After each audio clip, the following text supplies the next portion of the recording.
Free at last, free at last. Thank God Almighty, we're free at last. Free at last, free at last. Thank God Almighty, we're free at last. Hi there. I'm Reggie Harris, musician, storyteller, Kennedy Center teaching artist. And when I first heard that song in my church, I was a young boy. On August the 28th, 1963, my mother invited me into the house to watch TV. I thought it was a very strange thing, but she wanted me to see an amazing event. 250,000 people had gathered in Washington, D.C. for the March on Washington. And little did I know that the man who stood there speaking, making this speech called I Have a Dream, was an icon of civil rights.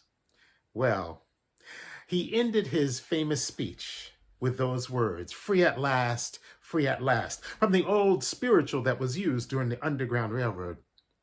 Well, none of us were thinking that day about all of the people who had done marvelous, amazing things.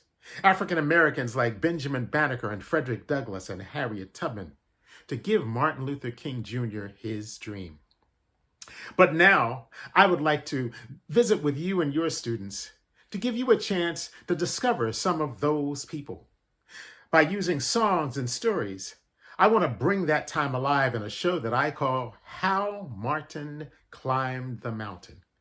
Martin Luther King Jr. didn't just come up with the idea of a dream all by himself.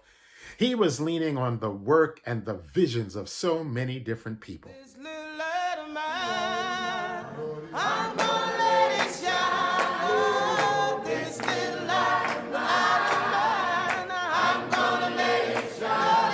It began as an idea. Words flowing from the hearts and minds of people who sought freedom, justice, and equality across long years of struggle.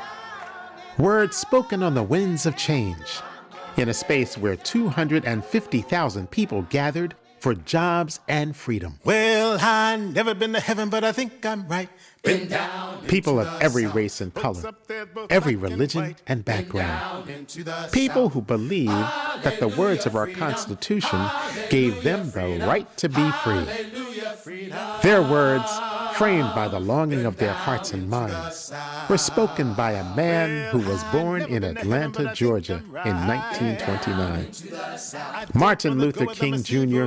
grew from childhood into a man who would lead a nation and a world. He said, "Because I have a dream.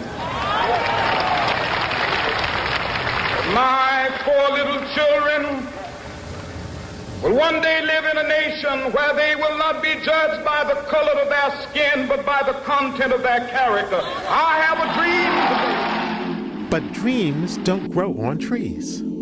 They grow in the hearts and minds of people like Benjamin Banneker and Harriet Tubman, Frederick Douglass, Mary McLeod Bethune, W.E.B. Du Bois, Madam C.J. Walker, Jackie Robinson, bold thinkers, scientists, and inventors. By using that film and other materials in a study guide, I'd like to bring that dream alive in your classroom. And indeed, we will have a really good time discovering how to make our own dreams come true and how we can add to the fabric of America and the world. And so it is that we will sing and we will make that journey come alive.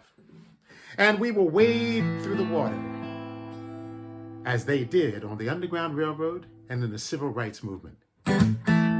So, contact Lloyd Artists and let's get together and make this a great discovery. Well, who were those children all dressed in red? God's gonna trouble the water. Must be the ones that Moses led. God's gonna trouble the water. Say, wade in the water. Wade in the water, children. Wade in the water. God's gonna trouble the water. Thank you so much for your time. Look forward to seeing you.